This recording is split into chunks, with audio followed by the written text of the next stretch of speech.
Hello guys, this is Naresh Sharmani from Scholars Top Academy. जैसे कि आपको पता है, आज हमारा सीजन 1 का एपिसोड 4 है। अब पबजी में से बाहर आ जाइए, क्योंकि पबजी का गेम खत्म हो गया। कल हमने देखा पबजी के बारे में, और अभी तक मैंने पबजी के विनर के नाम अनाउंस नहीं किए हैं। जल्द ही उनके विनर के नाम अनाउंस किए जाएंगे इस एपिसोड 4 के साथ। तो फ्रेंड्स, जैसे कि मैंने आपको बताया था, हमारा मेन टारगेट एजुकेशन है। एजुकेशन से रिलेटेड वीडियो बनाना है। तो आज का हमारा जो टॉपिक है, एक मोस्ट इम्पॉर्टेंट टॉपिक है जो प्रैक्टिकली हमें सबकी लाइफ में यूज होता है, एंड वो होता है इंटरेस्ट। आपको पता है जो इंटरेस्ट है, जैसे कि आपने 7th 8th 9th 10th में भी किया है, इवन पूरी लाइफ में ये बातें यूज होगी। There are two type of interest, one is simple interest and second is compound interest. आज हम थोड़ा सिंपल इंटरेस्ट के बारे में बात करने वाले हैं। क्या आपको पता है सिंपल इंटरेस्ट में हम कौन सी फॉर्मूला का यूज करते हैं? I equal to PRN divided by 100। कुछ स्टूडेंट यहाँ पर n के जगह पे t का भी यूज करते हैं, बिकॉज इट डिनोट टाइम। जैसे P मतलब होता है प्रिंसिपल अमाउंट, R मतलब होता है rate of interest, and n का मतलब होता है टाइम पीरियड। तो इस फॉर्मूला के हेल्प से हम किसी भी अमाउंट का इंटरेस्ट काउंट कर सकते हैं। फॉर एग्जाम्पल ले लो कि अगर मैंने किसी को 10,000 रुपए दिए, रेट ऑफ इंटरेस्ट जो था वो 10% था और 3 साल के लिए दिए, तो उसका इंटरेस्ट क्या आएगा? So we can calculate 10,000 into 10 into 3 years divided by 100 अगर हम कर रहे हैं, सो योर आंसर इज 3,000। उसका जो इंटरेस्ट आएगा वो हो जाएगा 3,000 रुपीज। ऐसे सम हमने बहुत ही किए हैं, बहुत ही छोटे छोटे स्टैंडर्ड में 7th 8th में आपने किए हैं। उसके बाद आपका कुछ कंपाउंड इंटरेस्ट की भी पॉइंट आई थी, कंपाउंड इंटरेस्ट के बारे में भी हमने सीखा था।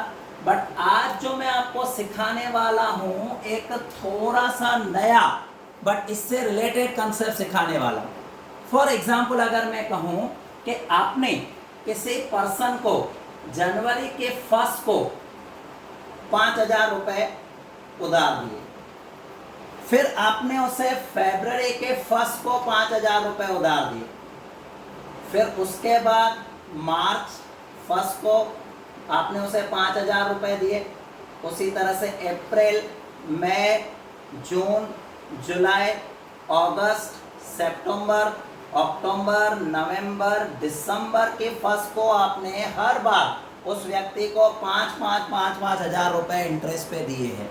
और ये बंदा पूरे का पूरा 60,000 रुपीज, क्योंकि अगर हम सोचे 5,000 रुपए एक महीने के, मतलब 12 महीनों के 60,000 रुपीज आपको दिसंबर 31 को लौटाने वाला है। कब लौटाने वाला है? दिसंबर 31 को। तो फिर आप इसका इंटरेस्ट कैसे काउंट करोगे? अगर मैं अपने पुराने मेथड में जाता हूँ, पुराना मेथड मतलब जो मैंने आपको सिखाया था अभी थोड़ी देर पहले, उसमें जाता हूँ, तो जो जनवरी में आपने लिया था, रिटर्न कब कर रहे हो? 31 दिसंबर। तो जनवरी से 31 दिसंबर मतलब कितने मंथ हो जाते हैं? 12 मंथ। तो 12 मंथ का इंटरेस्ट मैं कैसे काउंट करूंगा? Principal amount 5,000, rate of interest मान लो चलो 10% इंटू 12 मंथ। 12 मंथ, क्योंकि यहाँ पर आपको पता है जनवरी से दिसंबर तक मुझे कितना टाइम पीरियड हो रहा है? 12 मंथ। बट जैसे कि मंथ इंडिकेट कर रहा है तो डिवाइडेड बाय 12 रखना पड़ेगा, इंटू 100। तो अगर मैं इसका काउंट करूं इंटरेस्ट, तो समथिंग कुछ 500 रुपीज आएगा। फिर जो फरवरी में मुझसे लिया गया था 5,000 रुपीज, 10%। बट फरवरी से अगर मैं दिसंबर आता हूं, फरवरी से मैं दिसंबर आता हूं, तो उसका जो इंटरेस्ट मुझे काउंट करना पड़ेगा 11 मंथ का। फिर मार्च का अलग, अप्रैल का अलग, मई का अलग, जून का अलग, जुलाई, अगस्त, सितंबर, अक्टूबर, नवंबर, मतलब पूरे 12 बार 12 टाइम इंटरेस्ट काउंट करना पड़ेगा, which is very lengthy process, बहुत लंबा प्रोसेस है। प्रैक्टिकल लाइफ में तो हमारे पास ये प्रॉब्लम आते ही है। तो फिर उस केस में क्या इतना लंबा प्रोसेस यूज किया जाता है? बिल्कुल नहीं। एक सिंपल सा लॉजिकल मेथड है जिससे आप क्या कर सकते हो, इस इंटरेस्ट को आसानी से काउंट कर सकते हो। यहां पर उसको मैं दिखा रहा हूं, आप देखो कितना अमाउंट आप ले रहे हो हर बार? 5,000 रुपीज। रेट ऑफ इंटरेस्ट क्या है आपका? 10।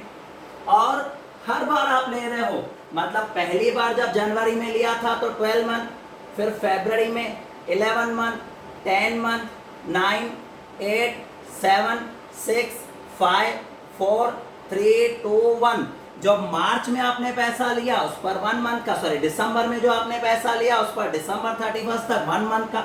तो जैसे आप इनके काउंटिंग करोगे, जैसे 12 प्लस 11 प्लस 10 प्लस 9, इसका मैं टोटल बता देता हूँ, 78 मंथ आएगा। तो अगर मैं यहाँ पर 78 मंथ दिखा रहा हूँ डिवाइडेड बाय 12, तो आपको पूरे साल का इंटरेस्ट एक अमाउंट में, एक कैलकुलेशन में मिल जाएगा। 0 0 कैंसिल, 12 की टेबल 76 को 6 है, 50 को 6 से किया, 50 को 6 से किया 300, and 300 into 10 that is 3000 rupees इसका आपका इंटरेस्ट आ जाएगा अगर आप कैलकुलेट करोगे तो। जैसे मेरा यहाँ 500 आया, नेक्स्ट शायद 450 आता, शायद नेक्स्ट 400 आता, अलग अलग अमाउंट आता। मैंने एक ही फॉर्मूला से इसका मेथड काउंट कर लिया, तो इसे कहते हैं सिंपल कैलकुलेशन। हमारा टारगेट स्कॉलर टॉप एकेडमी में ये रहता है कि कैसे बड़े से बड़े सम को छोटे सम में हम कन्वर्ट कर दे, बड़े से बड़े सम को आसान करके सिखाए ताकि कैलकुलेशन आपके लिए बहुत ही आसान हो जाए। तो ये मेथड हमने देखा। अब मेरा आज का रिलेटेड क्वेश्चन, जैसे कि मैंने ये काउंटिंग की, अब मेरा क्वेश्चन आज एक ही क्वेश्चन है मेरा कि अगर मैं हर महीने की स्टार्टिंग में, जैसे जनवरी फरवरी मार्च जैसे मैंने देखा, अब मैं हर महीने में 12,000 रुपीज विड्रॉ कर रहा हूँ, 12,000 रुपीज किसी को लोन दे रहा हूँ। अगर मैंने 12,000 रुपीज किसी को लोन दिया जनवरी की फर्स्ट पे, फरवरी की फर्स्ट पे, मार्च की फर्स्ट पे, अप्रैल के फर्स्ट पे और दिसंबर फर्स्ट तक, तो 31 दिसंबर तक वो बंदा, मेरा क्वेश्चन ध्यान से सुनना, इंटरेस्ट के साथ कितने पैसे मुझे लौटाएगा। इंटरेस्ट के साथ अगर यही क्वेश्चन होता तो 60,000 प्लस 3,000 इंटरेस्ट, इसको 63,000 लौटाने पड़ते। बट आपको बताना है कि अगर मैं हर महीने 12,000 रुपीज उसे दे रहा हूं तो इंटरेस्ट के साथ वो कितने पैसे लौटाएगा, ये आपको आज के आंसर में बताना है। अब हम कल किसी और वीडियो के साथ किसी और अलग टॉपिक पे मिलेंगे। Till then good bye.